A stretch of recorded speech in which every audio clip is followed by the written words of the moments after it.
नमस्कार to all of you. आज ये पहला वीडियो है एमए इकोनॉमिक्स फर्स्ट सेमेस्टर का। कई दिन से हम लोग सोच रहे थे कि आपके लिए वीडियो बनाएं, लेकिन बन नहीं पा रहा था। तो हमने क्लास में भी पढ़ा था और ये ऑनलाइन माध्यम से हम लोग इसको समझेंगे। ठीक है, तो समय ना गंवाते हुए हम लोग सीधे पढ़ाई पे आते हैं। तो एमए इकोनॉमिक्स फर्स्ट सेमेस्टर का जो आपका पेपर है मैथमेटिक्स फॉर इकोनॉमिक एनालिसिस। कौन से पेपर का नाम है? Mathematics for economic analysis. तो इस पेपर की जो आपकी पहली यूनिट है, और ये पीडीएफ आपके पास होगी ही, अगर नहीं है तो हम भेज देंगे इसको। तो जो आपकी पहली यूनिट है उसका नाम है मैट्रिक्स एंड डिटर्मिनेंट्स। दो टॉपिक हैं, एक मैट्रिक्स है आपका और एक क्या है आपका डिटर्मिनेंट्स है। तो डिटर्मिनेंट्स में क्या सिलेबस है हमने यहाँ पे लिखा हुआ है आपका, फिर इसमें मैट्रिक्स में क्या सिलेबस है वो हमने आगे लिखा हुआ है। तो जैसे आप ध्यान से देखें तो डिटर्मिनेंट्स में आपका है प्रॉपर्टीज ऑफ डिटर्मिनेंट्स। डिटर्मिनेंट्स की प्रॉपर्टीज क्या है? अच्छा, डिटर्मिनेंट्स की हिंदी क्या है? तो हिंदी में इसको बोलते हैं सारणिक। क्या बोलते हैं? सारणिक। Minors and cofactors, Jacobian and Hessian determinants and their use. 3 point आपके डिटर्मिनेंट्स में हैं। फिर मैट्रिक्स में क्या है? तो डिफिनीशन है, यानी कि इसको परिभाषा, एडिशन जोड़ते कैसे हैं, सब्ट्रैक्शन घटाते कैसे हैं, मल्टीप्लिकेशन मल्टीप्लाई कैसे करते हैं। ठीक है, मल्टीप्लाई कैसे करते हैं। इसमें फिर आगे आपका दिया हुआ है कि इन्वर्स मैट्रिक्स क्या है। क्या? Inverse matrix. Rank of matrix क्या है? Solving matrix equation with universe आपके सिलेबस में है। Eigen value and eigenvector. तो ये आपका है सिलेबस। हम आज मैट्रिक्स पढ़ेंगे और उसके आगे फिर हम डिटर्मिनेंट्स पढ़ेंगे, जो भी आराम से हम लोग पढ़ पाएंगे। तो पहला पॉइंट, फिर हमने यहाँ डिफिनीशन को आइडेंटिफाई किया है कि क्या क्या सिलेबस में है आपको। Definition, addition, subtraction, multiplication, inverse matrix, rank of matrix, solving matrix, equation with inverse, eigenvalue and eigenvector. तो डिफिनीशन पहले हम लोग देखते हैं कि है क्या।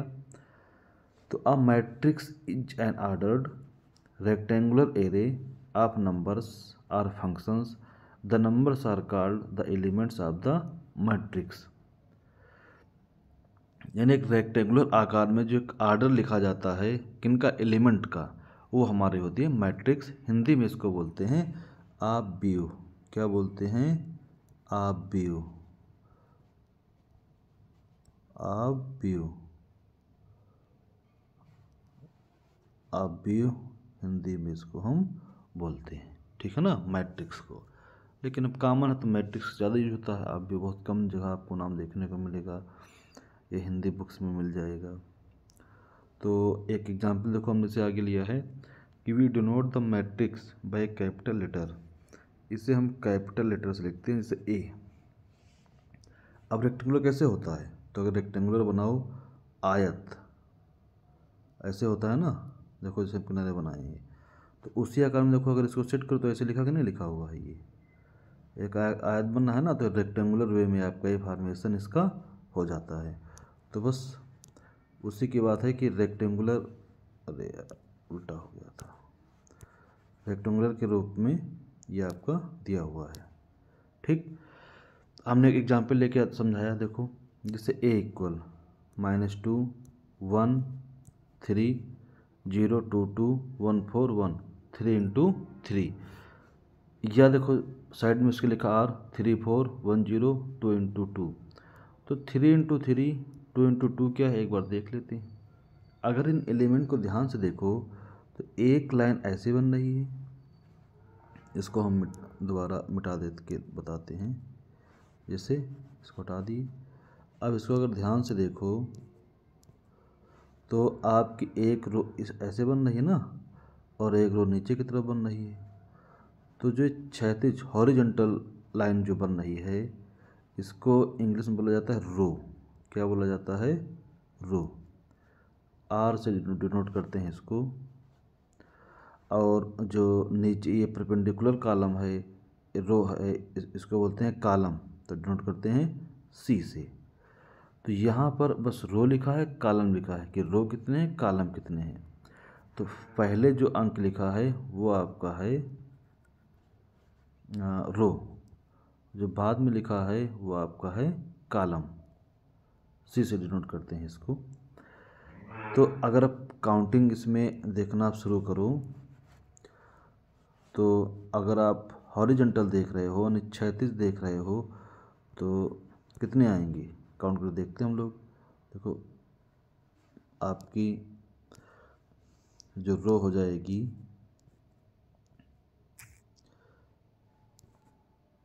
आप अगर काउंट करोगे तो एक हो जाएगी, देखो ये पहली, दूसरी आपकी हो गई और फिर ये आपकी हो गई तीसरी, ये तीन हो गई। तो ये देखो लिखा हुआ है 3 आगे। अब अगर इनको हटा के देखो तो ये आपको देखो जगह से एक इधर, 2 और 3 परपेंडिकुलर हो जाएंगे तो आपको हो गया कॉलम। तो 3 आपका ये लिखा है, तो 3 इंटू 3। आगे जो लिखा है आपका रो है, जो ये लिखा है आपका क्या है, कॉलम है। अब जो छोटी सी बगल में इसको देख लो, अगर आप हॉरिजॉन्टल देखो तो एक लाइन और एक 2, परपेंडिकुलर 1 और 2, तो 2 इंटू 2 का लिखा हुआ है। क्लियर हो गई बात? यानी इन ब्रीफ जो हॉरिजॉन्टल लाइन होती है ये आपकी होती है रो। आप काउंट कर लो कितनी लाइनें बन रही हैं। और जो परपेंडिकुलर लाइन होती है उसको बोलते हैं कॉलम, सी से डिनोट करते हैं। आगे बढ़ते हैं।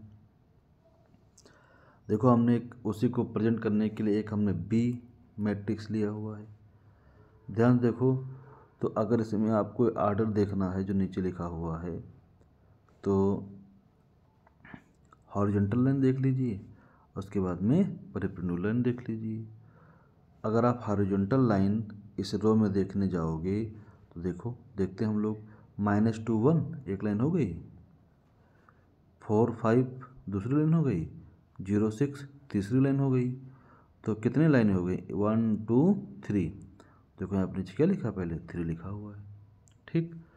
अब अगर आप इसको हटा के चेक करना चाहो, देखना चाहो, हटा दिए इसको, फिर हम हॉरिजॉन्टल देख लो तो -2 4 0 एक लाइन है। बी फिर आ जाओ उधर, 1 5 6 ये क्या है, दूसरी लाइन है। ये क्या हो गई, कॉलम, पहला कॉलम। इसको बोलेंगे C1, इसको बोलेंगे C2, तो 2 हो गए। तो 3 इंटू 2 ये आपका कॉलम। जो लास्ट में लिखा है वो कॉलम, जो आगे लिखा है रो। कॉलम को हिंदी में स्तंभ बोलते हैं। क्या बोलते हैं, स्तंभ।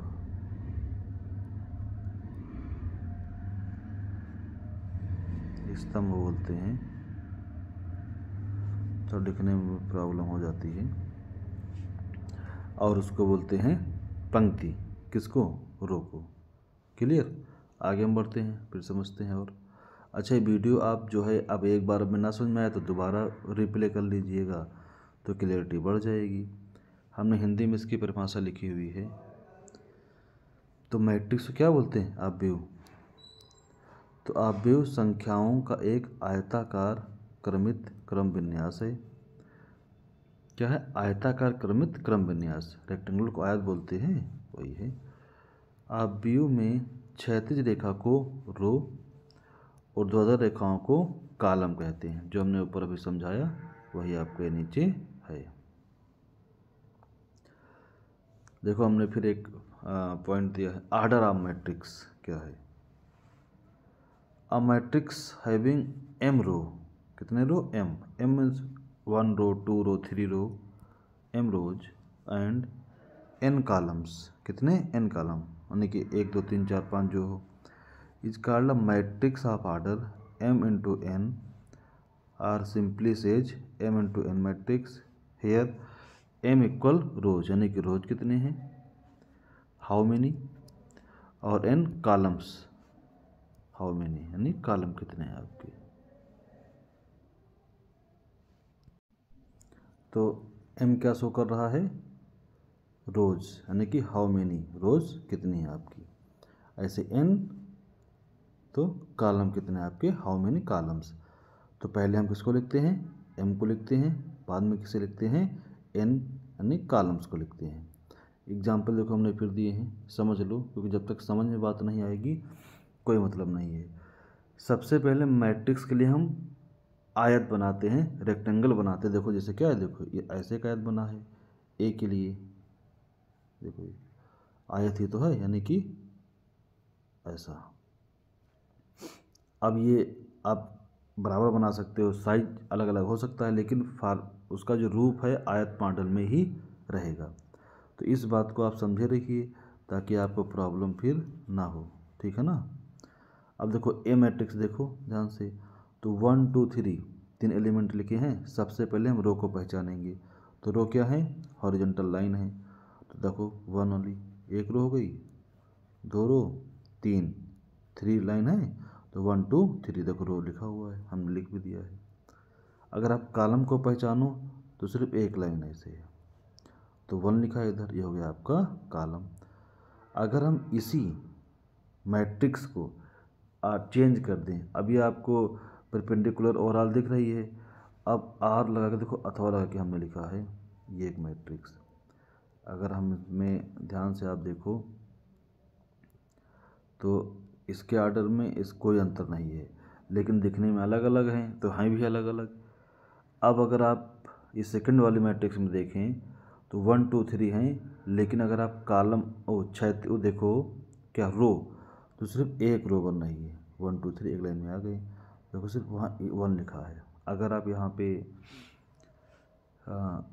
कॉलम देखो तो 1 2 3, तो 3 है आपका, तो 1 इंटू 3 क्या आपकी ये मैट्रिक्स हो गई। अब अगर इन दोनों में ध्यान से देखो तो पहले वाली मैट्रिक्स जो है उसमें सिर्फ एक कॉलम है, और दूर से देखने पर मैट्रिक्स आपको परपेंडिकुलर नज़र आ रही है, तो इसी को बोल देते हैं कॉलम मैट्रिक्स, क्योंकि दिखने में कॉलम जैसे दिख रहा है कि एक कॉलम नीचे चला आ रहा है। और हॉरिजॉन्टल यानी जो बगल दूसरी मैट्रिक्स है, अगर इसको ध्यान से देखो, जिसको जो हम गोला कर रहे हैं सेकंड वाली को 1 2 3, तो ये आपको दिखने में हॉरिजॉन्टल दिख रही है, तो हॉरिजॉन्टल में रो, तो इसको बोलते हैं क्या, रो मैट्रिक्स। आगे बढ़ते हैं। अब इन अगर सभी एलिमेंट को डिनोट करना हो, पहचानना हो, तो कौन सा एलिमेंट क्या है, किस प्लेस पे है किस अगर मैट्रिक्स में, तो उनकी नंबरिंग होती है। और नंबरिंग उसी से होती है, कैसे, रो और कॉलम से। जैसे हमने सी इक्वल लिखा हुआ है A11 A12 A13 A22 A22 A23 A31 A32 A33, और फिर हमने आर्डर लिखा है 3 इंटू 3 की है। तो 3 इंटू 3 का सेम मतलब है, किसी में क्या है, 3 का रो हैं, ये देखो हो गए, और 3 आपके हैं कॉलम, तो 3 इंटू 3 की मैट्रिक्स आपकी हो गई है। अब प्रत्येक एलिमेंट को अगर पहचानना है तो देखो ध्यान से, हम ये लाइन बना दी आपकी, क्या हो गया, पहली रो हो गई, तो पहली रो यहाँ पर एक एक नंबर हो गया। अब अगर हम दूसरी में बनाएं तो दूसरी रो हो गई, तो 2 2 2, 3 बनाए तो 3 3 3। अब आपको मालूम है कि रो लिखने के बाद में क्या लिखते हैं, कॉलम, तो ये क्या हो जाएगा, पहला कॉलम हो जाएगा, तो 1 1 1। अब बीच में देखें तो दूसरा कॉलम हो जाएगा आपका, तो 2 2 2। अभी देखो तीसरा आपका कॉलम हो जाएगा, तो 3 3 3, वही बस यहाँ लिखा हुआ है, ध्यान से देखो। इसको अगर हम हटा दें तो A11 क्या शो कर रहा है, A11 शो कर रहा है कि कॉलम इसका 1 है, सॉरी रो इसका 1 है और कॉलम भी इसका 1 है, 1 2, रो इसका 1 है, कॉलम इसका 2 है, A1 3, रो इसका 1 है, कॉलम इसका 3 है। ऐसे A21, रो इसका 2 है, कॉलम इसका लेकिन 1 ही है ना। ऐसे A22, इसका रो भी 2 है, कॉलम भी 2 है, इसका रो 2 है, कॉलम 3, ये हो गया। ऐसे ही नीचे वाले का, यानी कि इसे हमने कहीं लिख दिया A31, तो इसका क्या मतलब है, 3 शो कर रहा है कि हम तीसरे रो में हैं। तो एक रो, 2 रो, तीसरे रो में आ गए, 1 पहले कॉलम में है। तो अब यहाँ कितने कॉलम वो अलग की बात है, लेकिन अगर पहला जो कॉलम बनेगा वो हम तीसरे नंबर पर हैं। ठीक, आगे हम लोग बढ़ते हैं। फिर देखो हमने एक मैट्रिक्स लिया बी, अगर इस टाइम में है 1 1 0 0 तो 2 into 2 की है। इसे हम आई से डिनोट करते हैं। आई का मतलब आइडेंटिटी, आइडेंटिटी मैट्रिक्स, यूनिट भी बोल देते हैं, लेकिन इसे क्या बोलते हैं, आइडेंटिटी मैट्रिक्स। जब 1 1 लिखा हो और सब 0 हो, ये डायगोनल ऐसे आपका 1 1 बना हो। एक और बढ़ सकता है, 3 3 की बन जाएगी। ठीक है, देखो हमने कुछ आगे लिखा है क्या, कि इफ रो, यानी कि आपके हॉरिजॉन्टल लाइंस इफ किसके इक्वल है, कॉलम के इक्वल हैं, then matrix known as square matrix, यानी कि दोनों बराबर होते हैं तो उसे स्क्वायर मैट्रिक्स बोलते हैं। जाहिर सी बात, स्क्वायर का मतलब क्या होता है, पावर इसकी 2 है। तो 3 into 3 अगर लिखा हुआ है तो क्या हो जाएगा, 3 की पावर 2 ही तो हो जाएगा। आगे अब अगर 2 into 2 की है तो 2 स्क्वायर हो जाएगा। क्लियर हुई बात, तो ये लिखा हुआ है, एक बार पढ़ा, एक क्लास में भी तो आपको पढ़ाया गया है। आगे बढ़ते हैं, इसी को हमने एडिशन के रूप में आपको बताया है। देखो ए एक मैट्रिक्स है आपकी, एक मैट्रिक्स बी है, तो कैसे ऐड होंगी, तो ऐड होने का बिल्कुल सिंपल तरीका है, बस ये इनका जो आर्डर है वो सेम होना चाहिए, 2 into 2 तो 2 into 2 हो। अभी हमने आगे बताया भी है। तो देखो ए मैट्रिक्स का ए हमने ले लिया और बी मैट्रिक्स का उसी प्लेस का हमने सेम प्लेस से ऐड हो जाएगा, कोई टेंशन वाली बात नहीं है। 3 का आपका 1 से ऐड हो जाएगा, 2 आपका 4 से ऐड हो जाएगा, इस तरीके से ऐड हो जाएगा। तो देखो ध्यान से, ए प्लस बी क्या है, 1 प्लस माइनस 2, 3 प्लस 1, इस तरीके से ऐड है और ए प्लस बी आपका बन के तैयार हो गया। देखो थोड़ा और बढ़ाते हैं, 1 plus minus 2 3 plus 1, 2 plus 4 4 plus 5, तो -1 4 -1 4 6 और 9, ये आपका आ गया एलिमेंट। नोट में देखो हमने वही बात को समझाया है। For addition of matrix both matrix must be in same order, if A and B are not of the same order then A plus B is not defined.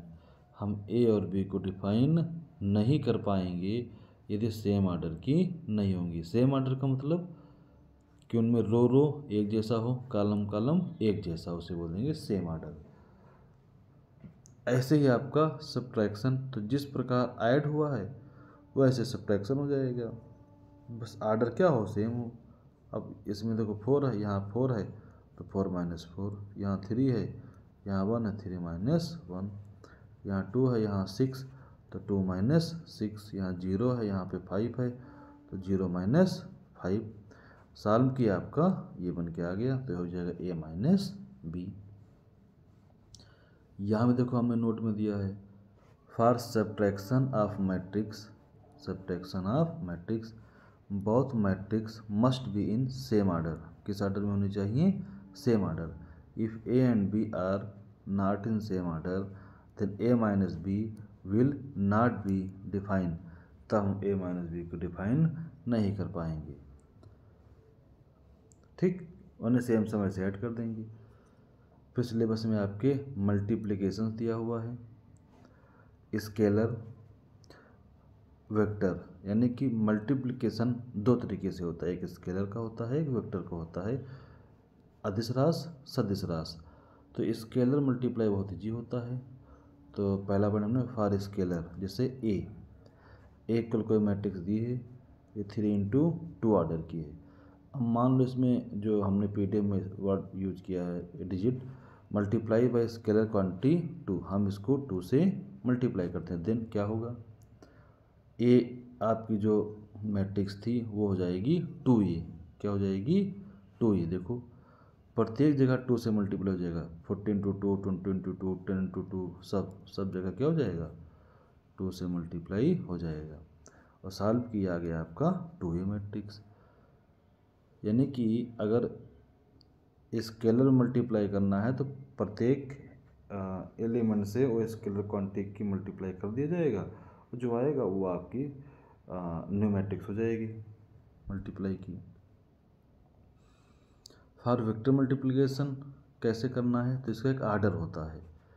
देखो ए मैट्रिक्स है और एक बी मैट्रिक्स है, तो हमने देखो तीर के द्वारा समझाने का प्रयास किया है कि ए में हम देखते हैं किसको, रो को।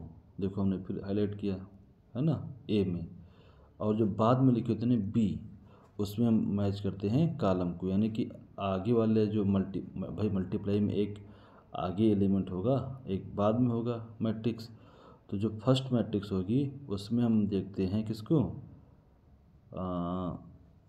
रो को, और जो बाद में लिखी होगी मैट्रिक्स उसमें देखते हैं हम कॉलम को।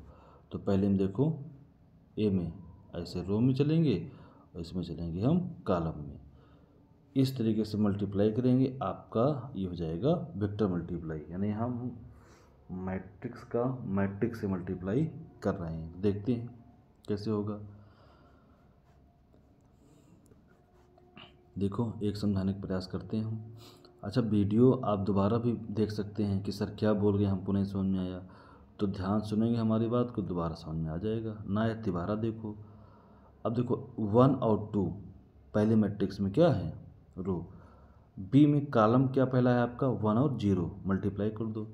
1 का मल्टीप्लाई 1 से, 1 का मल्टीप्लाई 1 से हो गया। फिर 2 का मल्टीप्लाई आपका 0 से, और ऐड करके यहाँ पे आगे लिख दिया गया। देखो 1 × 1 + 2 × 0, तो ये एक शब्द हो गया। अब जब ये पहला मल्टीप्लाई हो जाएगा तब इसी सेकेंड एलिमेंट के लिए 1 का मल्टीप्लाई दूसरे कॉलम के पहले एलिमेंट से हो जाएगा। ठीक, देखो यहाँ पे लिखा 1 × 2। फिर पहले मैट्रिक्स का जो दूसरा कॉलम है रो में, उसका मल्टीप्लाई दूसरे कॉलम के दूसरे एलिमेंट से हो जाएगा। देखो 2 × 1, फिर दोनों को ऐड कर दिया गया, ये आपका बन गया दूसरा एलिमेंट। इन दोनों के बाद में फिर हम पहली मैट्रिक्स का दूसरा रो लेंगे। कौन सा लेंगे, दूसरा रो। और दूसरा रो लेने के बाद में पहले उसको पहले कॉलम से मल्टीप्लाई कर देंगे, बाद में दूसरे कॉलम से मल्टीप्लाई कर देंगे। देखो ये नीचे लिखा हुआ है, और सॉल्व करेंगे, आपकी न्यू मैट्रिक्स जो आएगी उन दोनों क्या होगा, वेक्टर मल्टीप्लाई होगा। ने कैसे मैट्रिक्स को मल्टीप्लाई करते हैं। देखो अदर एग्जाम्पल में हमने समझाया है। फिर एक ए मैट्रिक्स हमने फिर लिया है, एक बी मैट्रिक्स हमने फिर लिया है। फिर हम रिपीट कर दे रहे हैं। जो आगे मैट्रिक्स लिखा होगा उसका हमेशा हम देखेंगे रो, और जो बाद में लिखा होगा उसका देखेंगे कॉलम।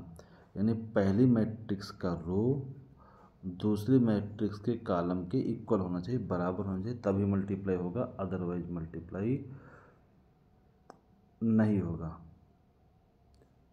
ठीक है ना। अरे उल्टा बोल गए, पहले वाले का कॉलम और दूसरे वाले के रो के बराबर हो। देखो ये 3 मैच कर रहा है ना, इस तरीके से तभी मल्टीप्लाई होगा, अदरवाइज मल्टीप्लाई नहीं होगा। अभी आगे हमने इसके बारे में लिखा हुआ है, तो आप देख लो मल्टीप्लाई कैसे हुआ है। इसको हटा देते हैं। अब हम पहले में रो लेते हैं और फिर यहाँ पर कॉलम। तो 1 का मल्टीप्लाई 3 से, -2 का मल्टीप्लाई 4 से, 3 का मल्टीप्लाई 1 से। देखो ये आपका बन गया। देखो ये पहला वर्ड बना है, ये सेकंड, ये थर्ड, और ये पूरा ओवरऑल पहला एलिमेंट आ गया ए बी का। ऐसे ही आपका ये वाला एलिमेंट आया है। कैसे आया देखो, 1 का मल्टीप्लाई दूसरे वाली कॉलम से, -2 का मल्टीप्लाई 0 से, 3 का मल्टीप्लाई 1 से, इससे हो गया, ये आपका बन गया। ठीक, ऐसे ही फिर हमने नीचे वाले जो देखो आपके ये क्या है रो, इसका फिर इससे मल्टीप्लाई हुआ तो आपका ये आ गया है। ठीक, अब ए इंटू बी आपकी बन गई 2 इंटू 2 मैट्रिक्स की। देखो जब हम मल्टीप्लाई किसका होगा तो जो आगे लिखा होगा उसका हम देख लेंगे कॉलम, जो बाद में लिखा होगा उसका लिख लेंगे रो, दोनों सेम होगा, मल्टीप्लाई हो जाएगा। जो न्यू मल्टीप्लाई बन के नई मैट्रिक्स आएगी वो किस ऑर्डर की होगी, तो इसका जो आगे पंक्ति है वो 2, और इसका जो लास्ट में है जो भी नंबर हो 2, तो इंटू 2 की बन के आएगी। मान लो यहाँ पे लिखा होता 3, तो आप जो बन के आती है उसका नाम होता 2 इंटू 3, वो इसी ऑर्डर की आएगी। ठीक, ए इंटू बी, अब बी ए का मल्टीप्लाई किया गया है तो देखो 2 2 मैच कर रहा है, मल्टीप्लाई से आधार पे हो गया। हम एक रो लेंगे और उस रो को सभी कॉलम से हम मल्टीप्लाई करते हुए चले जाएंगे। अच्छा, हमारे एक बार बताने भर से आपको नहीं दिमाग में चढ़ेगा, आप 2-3 बार कॉपी पे इसको लगाओगे तब चढ़ेगी बात। ठीक है, और यदि कोई डाउट होता है तो कमेंट भी कर सकते हो कि सर इसको थोड़ा एक बार हमें रिप्लाई करके बता दीजिए, तब हम बता देंगे। तो देखो इसका मल्टीप्लाई पहला एलिमेंट आपके आया है 3 का मल्टीप्लाई 1 से, 1 का मल्टीप्लाई 4 से, आपका पहला एलिमेंट। ऐसे इसी रो का दूसरे कॉलम से मल्टीप्लाई, देखो ये एलिमेंट आ गया। इसी पहले R1 का है मल्टीप्लाई C3 से, तो ये एलिमेंट आ गया। ऐसे सब मल्टीप्लाई कर लिया गया और जो मैट्रिक्स आई 3 इंटू 3 की आ गई। ऐसे बी ये देखो बन गई आपकी। ठीक, फिर एक मैट्रिक्स हमने फिर लिया है ए इक्वल, फिर ये हमने देखो लिया है बी इक्वल। अगर हम दोनों का मल्टीप्लाई करना चाहें तो नहीं होगा, क्या लिखा है, नॉट पॉसिबल। क्यों, यहाँ पे देखो कितने हैं 2 कॉलम हैं, यहाँ पंक्ति कितनी है 3, तो सेम नहीं है ना, मल्टीप्लाई होगा ही नहीं होगा। हाँ, अभी उल्टा लिखते हैं बी इंटू ए, तब मल्टीप्लाई हो जाएगा। क्यों, बी आगे लिखेंगे तो 2 और यहाँ लिखेंगे ए तो 2 और 2 मैच कर जाएगा। देखो नीचे हमने लिखा है क्या, बी ए इज पॉसिबल। क्यों, 3 इंटू 2, 2 इंटू 2 क्या कर गया, मैच कर गया, मल्टीप्लाई हो गया और नई आपकी मैट्रिक्स आ गई। नोट में देखो हमने बताया है क्या, for multiplication of 2 matrices the column of first matrix must be, क्या लिखा, must be equal to the row of second matrix, तभी मल्टीप्लाई होगा, अदरवाइज मल्टीप्लाई नहीं हो सकता है। ठीक, तो आज इतना ही, हम लोग इसको समझते हैं और फिर हम लोग कल पढ़ेंगे। ठीक, सभी को नमस्कार।